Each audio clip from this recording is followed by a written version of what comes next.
영화나 드라마를 보다 보면 간혹 주연이 아닌 조연을 통해서 감동을 받을 때가 있습니다. 오늘 본문이 바로 그렇습니다. 오늘 본문에는 무비보셋이라는 사람이 등장을 합니다. 오늘 본문 24절 상반절 같이 읽습니다. 사울의 손자 무비보셋이 내려와 왕을 맞으니, 여기 나오는 무비보셋은 주연일까요? 조연일까요? 말씀의 소두에 나오니까 무비보셋이 주연으로 느껴질 수 있으나 조연입니다. 사무엘하 15장부터 오늘 본문이 기록되어 있는 19장까지는 같은 사건을 기록하고 있습니다. 다윗의 아들 압살롬이 반역을 하여서 다윗이 피신을 가게 되었고, 왕권을 다시 회복하여 예루살렘으로 돌아오는 그런 장면, 반역의 무리들을 무너뜨리고 다시 다윗이 회복하는 사건을 기록하고 있습니다. 그러니까 오늘 본문 사무엘하 19장의 내용은 단연코 다윗이 주연이 맞겠죠. 그래서 오늘 본문에 나오는 무비보셋이라는 사람은 주연이 아니라 조연입니다. 그럼에도 불구하고 오늘 본문을 깊이 묵상해 보면 조연으로 등장하는 무비보셋을 통해서 우리는 상당히 은혜와 감동을 받고 영적인 깊은 깨달음을 얻을 수가 있습니다. 여러분, 무비보셋이라는 사람이 누구입니까? 무비보셋은 사울 왕의 아들 요나단의 아들이었습니다. 그러니까 사울 왕의 손자로 태어난 사람이 무비보셋입니다. 왕가의 후손으로 태어난 것입니다. 대단한 영광과 권력을 한 손에 쥐고 태어난 사람이 바로 무비보셋이죠. 그런데 이 무비보셋이 어린 5살 먹었을 때 끔찍한 사건이 일어났습니다. 블레셋이라는 나라가 쳐들어왔는데 전쟁이 일어난 것입니다. 이 전쟁통에 아버지 요나단이 전사하고 할아버지 사울 왕이 전사하고 숙부 아비나답 말기수아가 전사했습니다. 집안의 어르신들이 다 죽어나간 것입니다. 잔인하기로 유명했던 이 블레셋 군인들이 사울 왕가의 가족들을 그냥 내버려 둘 리가 없잖아요. 그래서 샅샅이 뒤집니다. 그때 유모가 이 왕가의 후손을 살리기 위해서 무비보셋을 안고 도망을 칩니다. 그런데 그만 도망을 치다가 이 아기 무비보셋을 땅바닥에 떨어뜨려 버리는 거예요. 그 충격으로 무비보셋은 다리를 절게 됩니다. 사무엘하 4장 4절 같이 읽습니다. 그의 나이가 5살이었는데 그 유모가 안고 도망할 때 급히 도망하다가 아이가 떨어져 절게 되었더라. 다리를 절게 되는 비참한 상황이 무비보셋에게 찾아온 것입니다. 그런데 한쪽 다리만 전 게 아닙니다. 두 쪽 다 절게 되었습니다. 사무엘하 9장 13절 읽습니다. 그는 두 발을 다 절더라. 하루아침에 썽썽했던 육체를 가지고 태어났는데 하루아침에 땅바닥에 떨어져서 두 다리를 절게 된 하반신 마비가 온 것입니다. 그러니까 이 무비보셋은 중증 장애인으로 5살 이후의 인생을 살게 된 것이죠. 여러분 한번 생각해 보세요. 얼마나 가슴이 미어지겠습니까? 얼마나 절망이 되겠습니까? 사울 왕가의 후손으로 태어났습니다. 사울 왕의 손자입니다. 아버지 요나단이 왕이 될 수 있고 가만히 있으면 자신이 왕이 될 수도 있습니다. 대단한 권력 가운데 태어났습니다. 그런데 하루아침에 전쟁통에 집안은 망하게 되었고 자신은 불구자가 되었습니다. 얼마나 가슴이 아팠겠습니까? 내가 왜 하필 왕가에서 태어나서 이렇게 불구자 신세가 되었을까? 왜 전쟁에서 아버지는 졌고 할아버지도 졌고 돌아가셨을까? 왜 나는 땅에 떨어져서 이렇게 불구자의 인생이 되었을까? 이런저런 생각이 들지 않았겠습니까? 이 무비보셋은요, 그 이후에 눈물의 삶을 삽니다. 과거에 쓰디쓴 상처를 가슴에 안고 그 다음 왕으로 세워진 다윗 왕의 눈을 피하여서 숨어서 인생을 살아가는 것입니다. 그러다가 어느덧 이 무비보셋이 성인이 되었습니다. 어느 날 낯선 사람들이 무비보셋을 찾아왔습니다. 다윗이 보낸 사람들이었습니다. 그들은 말했습니다. 왕이 무비보셋 당신을 찾고 있습니다. 당신을 만나고 싶어 합니다. 그 말을 들었을 때 무비보셋 마음은 안도의 한숨이 쉬어졌을까요? 아니면 두려움의 한숨이 쉬어졌을까요? 두려움이었겠죠. 일반적으로 옛날 왕정 시대를 보면 다음 왕조가 일어나면 선왕과 그리고 그 혈통의 사람들은 모두 제거했습니다. 후환을 없애기 위해서 깔끔하게 제거하는 것이 일반적인 모습이었습니다. 무비보셋 마음에 왜 그런 마음이 안 들었겠습니까? 그래서 다윗 왕이 찾고 있다라는 말을 듣고 아마 무비보셋은 상당히 무서웠고 두려웠을 것입니다. 무비보셋이 다윗 왕 앞에 이르렀습니다. 그런데 뜻밖의 상황이 일어났습니다. 다윗 왕을 그렇게 두려워했는데 오히려 다윗 왕은 이 무비보셋을 두려워하지 말라고 위로하면서 극진한 환대를 해준 것입니다. 사무엘하 9장 7절 말씀 같이 읽겠습니다. 다윗이 그에게 이르되 무서워하지 말라. 내가 반드시 내 아버지 요나단으로 말미암아 내게 은총을 베풀리라. 내가 내 할아버지 사울의 모든 밭을 다 내게 도로 주겠고 또 너는 항상 내 상에서 떡을 먹을지니라. 다윗 왕이 자신을 죽일 줄 알았습니다. 어떻게 생각해 보면 다윗의 많은 인생을 괴롭혔던 사울 왕의 후손이 자신이잖아요. 그래서 어떻게 보면 죽어 마땅한 존재라고 생각할 수 있습니다. 그런데 오히려 다윗은 자신을 위로하면서 다윗이 그렇게 말하는 것입니다. 앞으로는 내 상에 함께 앉아서 내 왕자와 같은 신분을 가지고 나와 함께 밥을 먹자. 그리고 선왕이었던 사울 왕이 가지고 있었던 모든 재산, 소유물, 밭 내가 다 너에게 줄 테니까 그 소유물을 차지하거라. 그리고 사울 왕의 종이었던 시바를 너에게 줄 테니까 너의 집에서 시바가 너를 섬기게 될 거다. 이런 뜻밖의 은혜를 다윗으로부터 무비보셋이 받는 것입니다. 여러분 얼마나 감동이 되었겠습니까? 죽을 줄 알고 낯선 사람들에게 끌려갔습니다. 그런데 오히려 다윗은 무비보셋에게 엄청난 상상할 수 없는 은혜를 베풀어 준 것입니다. 그 은혜를 받고 무비보셋은 이렇게 반응을 했습니다. 사무엘하 9장 8절입니다. 그가 절하여 이르되 이 종이 무엇이기에 왕께서 죽은 개 같은 나를 돌아보시나이까 하니라. 이 종이 무엇이기에 왕께서 죽은 개 같은 나를 돌아보시나이까 하니라. 무비보셋은 너무 고마운 것입니다. 다윗 왕의 극진한 환대로 무비보셋이 감동을 받았습니다. 이 죽은 개 같은 나를 어찌 왕께서 돌아보십니까? 여러분 사실이요, 옛날 왕정 시대를 보면 성경에도 마찬가지로 그런 모습이 나옵니다마는 새로운 왕조가 세워지면 이전 왕조의 혈통의 후손들은 아예 씨를 말려버리는 것이 일반적인 모습이었습니다. 예를 들어서 열왕기하 10장에 가서 보면 에후라는 사람이 북이스라엘의 왕이 됩니다.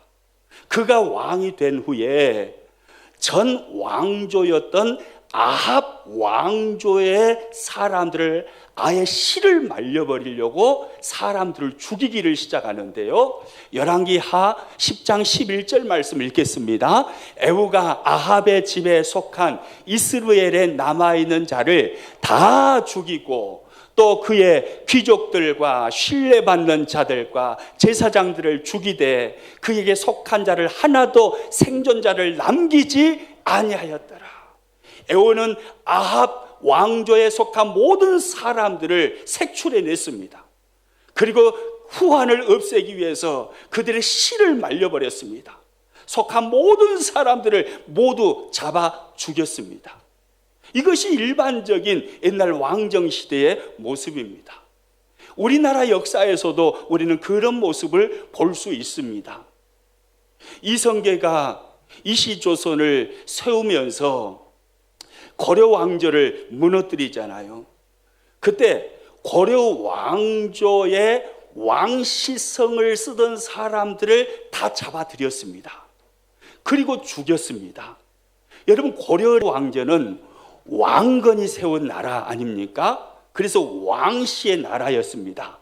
왕자, 이 왕씨를 가지고 사는 사람들이 통치하는 나라, 이 나라가 고려였습니다. 그런데 위화도 해군을 통해서 이성계가 고려를 무너뜨리고 이시조선을 세우는 것입니다. 이성계가 조선을 세운 후에 왕씨 사람들을 다 잡아 죽이는 거예요. 그래서 왕씨를 가진 사람들은 얼마나 무서웠겠습니까? 그래서 급한 김에 이 왕자에다가 점을 하나 딱 찍어버렸습니다. 그래서 만들어진 성씨가 옥시입니다. 옥시. 이성계가 잡아 죽이려고 하니까 왕씨 성을 썼다가는 다 죽는 겁니다. 그러니까 우리 성을 왕씨에서 옥시로 바꾸자 해서 만들어진 게 바로 옥시였다고 그래요. 이렇게 일반적으로요, 왕조가 바뀌면은 전 왕조의 모든 후손들은 다 죽이는 게 일반적인 모습이었습니다. 이런 측면에서 보면 무비보셋도 죽어 마땅한 사람입니다. 왕조가 바뀌었거든요. 무비보셋은 다윗 왕조의 후손이 아니거든요. 전 왕조였던 사울 왕의 손자였거든요. 그래서 다윗 왕에게 죽어 마땅한 존재였습니다. 그런데 다윗은 그 무비보셋을 끔찍하게 아껴 주었습니다. 그를 환대해 주었습니다. 상상할 수 없는 은혜를 무비보셋에게 베풀어 주었습니다. 우리는 이 모습을 보면서요, 다윗이 무비보셋에게 베풀어 줬던 그 은혜의 모습을 보면서 하나님께서 우리들에게 베풀어 주신 그 은혜를 깨닫게 됩니다. 무비보셋은 다윗 앞에 죽어 마땅한 사람이었지만 오늘 우리들은 과거 죄인이었을 때 우리 모든 사람들은 하나님 앞에서 죽었던 사람들입니다. 죄와 허물로 죽었던 우리들을 예수님의 십자가 은혜와 공로를 말미암아 살려내셨습니다. 그리고 하나님의 자녀로 삼아 주셨습니다. 에베소서 2장 1절 말씀입니다. 그는 허물과 죄로 죽었던 너희를 살리셨도다. 할렐루야. 그리고 왕 대신 예수님과 함께 식탁에서 먹고 마시는 교제의 놀라운 은혜의 특권을 하나님의 자녀인 그리스도인들에게 부어주셨습니다. 요한계시록 3장 20절입니다. 볼지어다 내가 문 밖에 서서 두드리노니 누구든지 내 음성을 듣고 문을 열면 내가 그에게로 들어가 그와 더불어 먹고 그는 나와 더불어 먹으리라. 할렐루야. 이것이 하나님께서 우리들에게 베풀어 주신 상상할 수 없는 은혜였습니다. 죽었던 우리들, 죄와 허물로 죽었던 우리들, 그런데 하나님은 독생자 예수 그리스도의 십자가를 바라보시고 우리의 모든 죄와 허물을 용서하시고 우리들에게 구원이라는 놀라운 은총을 베풀어 주신 것입니다. 그러므로 우리들은요, 오늘 성경에 무비보셋으로 등장하는 이 사람이 말했던 고백, 다윗 앞에서 말했던 고백, 사무엘하 9장 8절의 그 고백이 오늘 입술에서 나오는 우리들의 고백이 될 수 있기를 축복합니다. 사무엘하 9장 8절 말씀 다시 한번 읽습니다. 이 종이 무엇이기에 왕께서 죽은 개 같은 나를 돌아보시나이까. 할렐루야. 따라서 해봅니다. 이 종이 무엇이기에 왕께서 죽은 개 같은 나를 돌아보시나이까. 아멘이십니까? 우리 옆에 계신 분들 바라보시면서 서로 그렇게 고백합니다. 하나님께서 개 같은 나를 살려주셨습니다. 개 같은 이라고 하니까 조금 거시기한가요? 개 같은 이라는 단어는요, 진짜 그래도 양호한 단어예요. 벌레만 또 못한 우리들 아닙니까? 벌레만 또 못한 우리들, 죽었던 우리들, 개가 뭡니까? 징그러운 벌레 구더기, 보기만 해도 끔찍한 그런 우리들, 그런 우리들을 예수님을 통해서 구원하여 주셨습니다. 할렐루야. 하나님의 은혜로 어떤 자요? 있을 데 없는 자 왜 구속하여 주는지 난 알 수 없도다. 할렐루야. 하나님의 은혜로 어떤 자요? 있을 데 없는 자. 같이 한번 찬양해 봅니다. 하나님의 은혜로 있을 데 없는 자 왜 구속하여 주는지 난 알 수 없도다. 아멘이시죠? 하늘을 두루마리 삼고 바다를 먹물 삼아도 한없는 하나님의 사랑 다 기록할 수 없겠네. 하나님의 크신 사랑 그 어찌 다 쓸까. 저 하늘 높이 쌓아도 채우지 못하리. 할렐루야. 무비보셋은요, 생각지 않은 은혜를 누렸습니다. 상상해보지도 못한 은혜를 다윗 왕으로부터 누렸습니다. 하루하루가 행복했습니다. 그러던 어느 날입니다. 시간이 많이 흘렀습니다. 다윗의 아들 압살롬이 아버지 다윗을 반역하였습니다. 반란을 일으켰습니다. 쿠데타를 일으켰습니다. 그래서 왕자리에 아들 압살롬이 앉는 것입니다. 다윗 왕은요, 압살롬을 피해서 피난길에 올랐습니다. 피난길에 올라서 가고 있는데 무비보셋을 섬겼던 시바가 나타났습니다. 다윗 왕이 시바에게 묻습니다. 너의 주인 무비보셋은 어디 있느냐? 그때 시바가 다윗 왕에게 거짓으로 이렇게 고합니다. 사무엘하 16장 3절 읽습니다. 시바가 왕께 아뢰되 예루살렘에 있는데 그가 말하기를 이스라엘 족속이 오늘 내 아버지의 나라를 내게 돌리리라 하나이다. 무비보셋은 예루살렘에 그대로 남아있다는 것입니다. 이유가 뭐라는 것입니까? 기회가 왔다는 거예요. 할아버지가 통치하던 이 나라를 내가 뺏을 기회가 드디어 왔다. 이렇게 생각하면서 왕이여, 무비보셋은 예루살렘에 남아있습니다. 거짓을 고했습니다.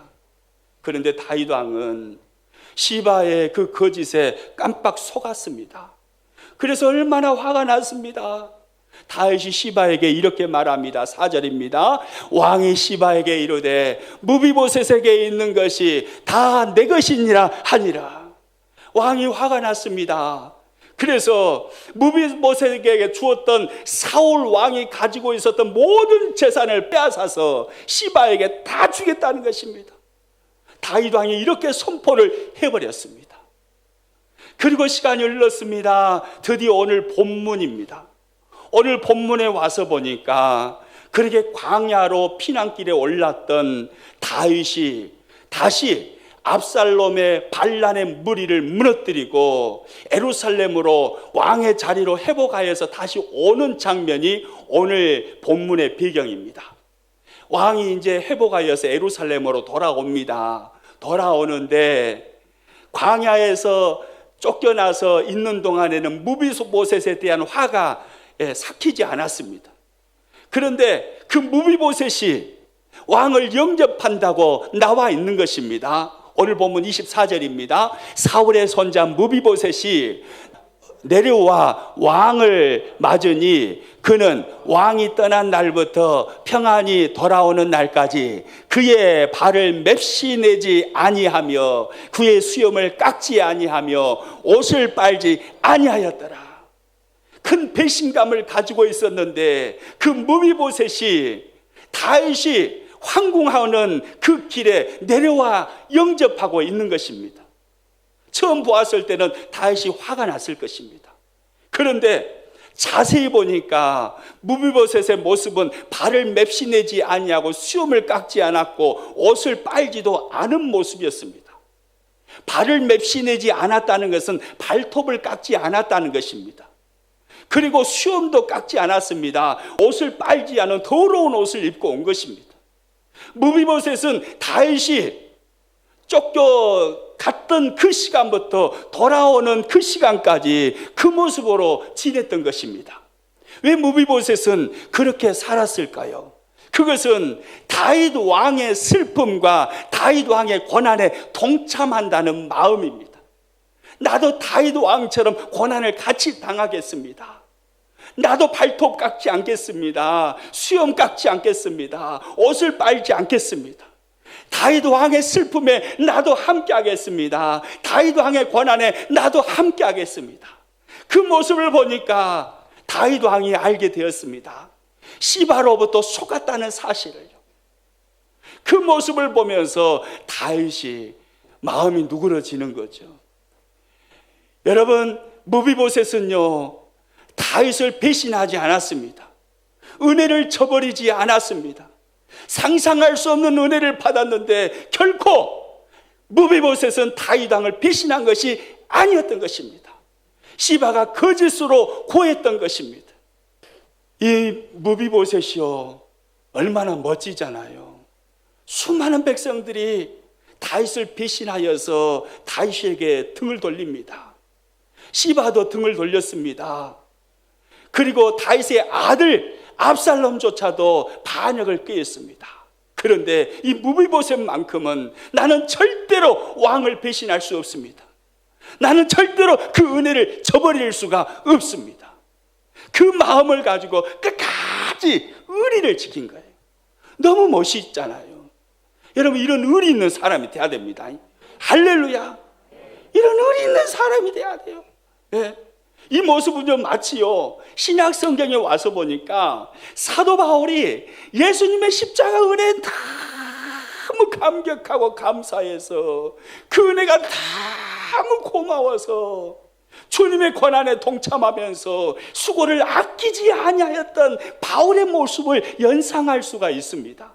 고린도전서 15장 10절 말씀 같이 읽습니다. 그러나 내가 나된 것은 하나님의 은혜로 된 것이니 내게 주신 그의 은혜가 헛되지 아니하여 내가 모든 사도보다 더 많이 수고하였으나 할렐루야.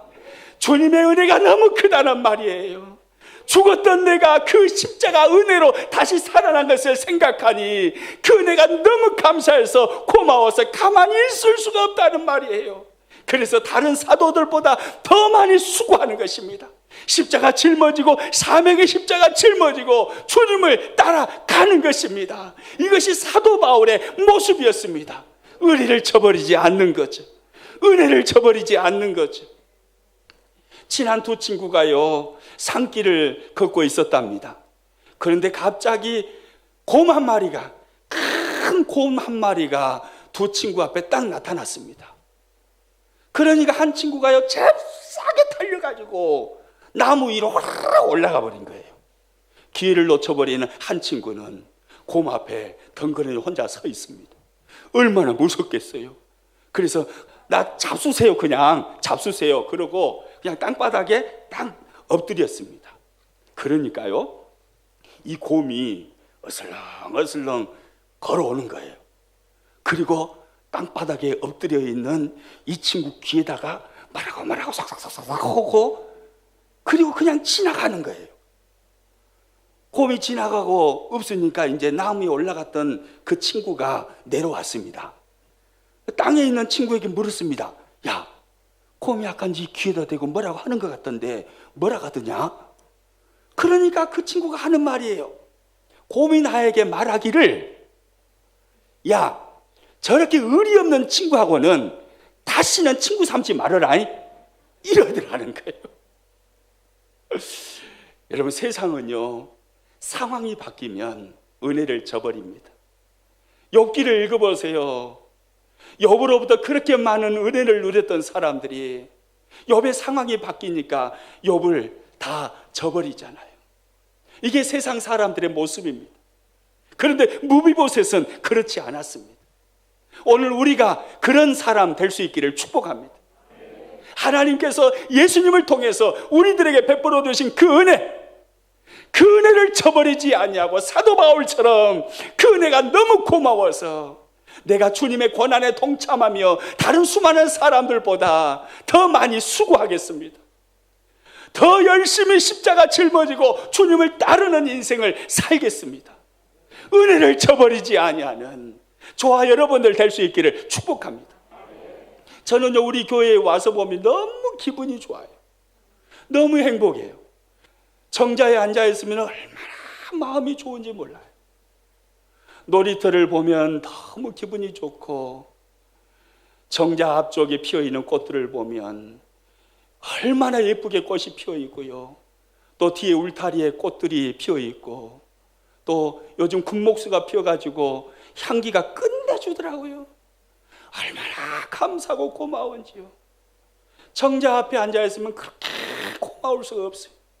하나님의 은혜가 얼마나 고마운지, 하나님께 얼마나 감사한지. 여러분, 특별히 우리 평안교회 식구들은요, 절대 은혜를 저버려서는 안 됩니다. 십자가를 통해서 우리를 구속하여 주셨을 뿐만이 아니라 우리 교회를 이렇게 복되게 세워 주셨습니다.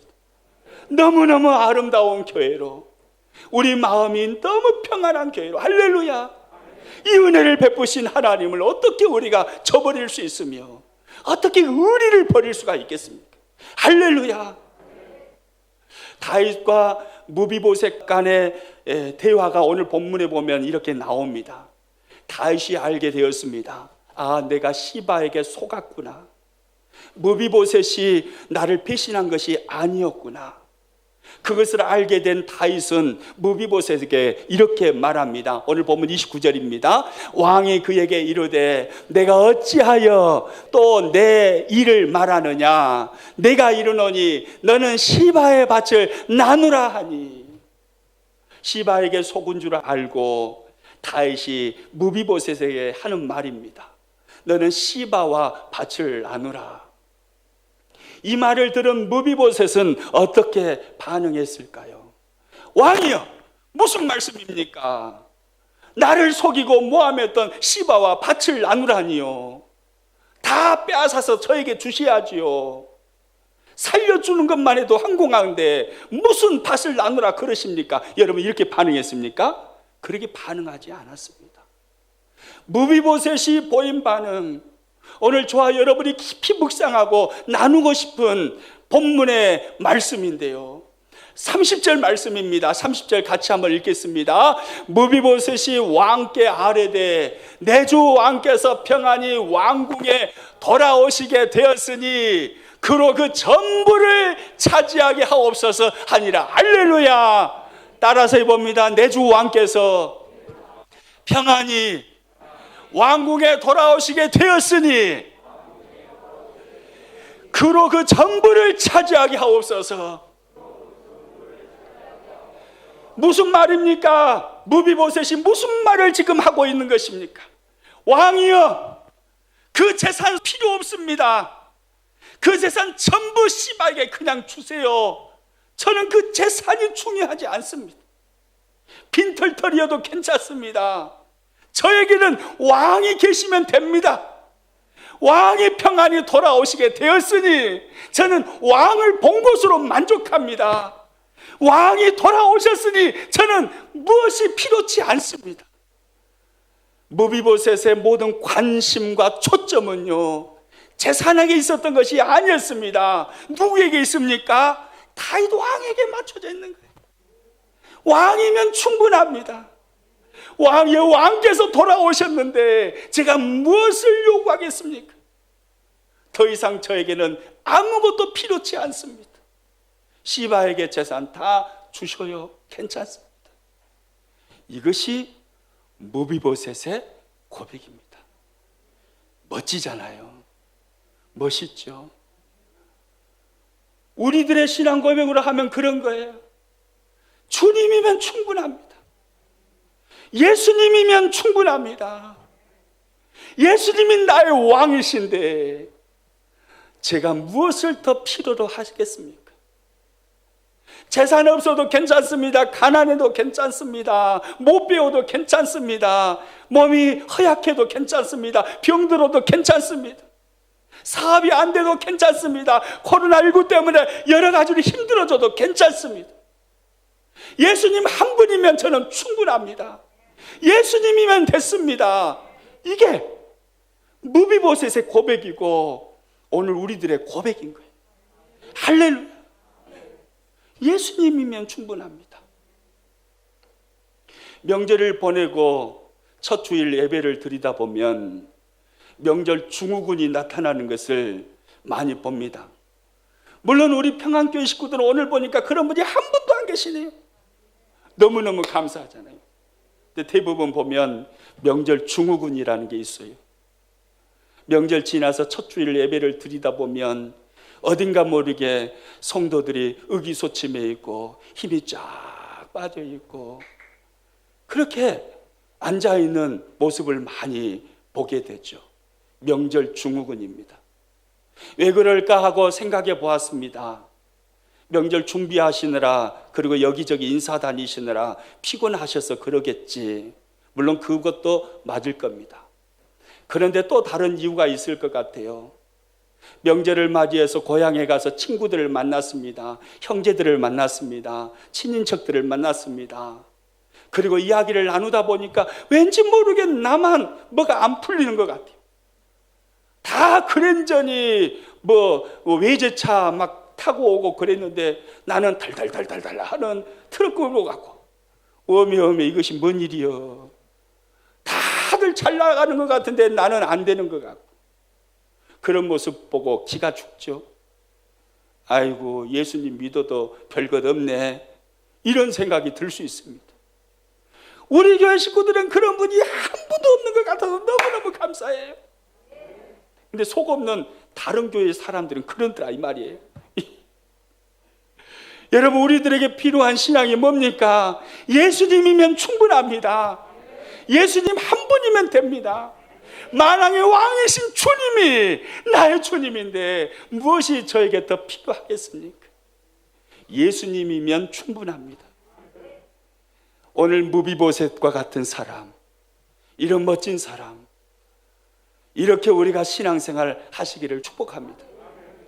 예수님이면 충분합니다. 이 신앙을 가지고요, 오직 주님만 바라보고 주님께 초점을 맞추고 살아가면요, 상황이, 환경이 우리를 흔들 수가 없습니다. 코로나 바이러스와 같은 이런 끔찍한 전염병을 일으키는 바이러스가 100배 센 바이러스가 찾아온다 해도 우리 믿음의 사람들 눈 하나 깜짝하지 않을 수 있어요. 예수님 한 분이면 충분합니다. 그 신앙 고백으로 나가는데 무엇이 우리를 흔들 수가 있겠습니까? 예수님 한 분이면 충분한 것입니다. 우리 이런 멋진 그리스도인들, 이 시대 진짜 주님의 마음을 감동시켜 줄 수 있는 그런 멋있는 그리스도인들 될 수 있기를 주님의 이름으로 축복합니다.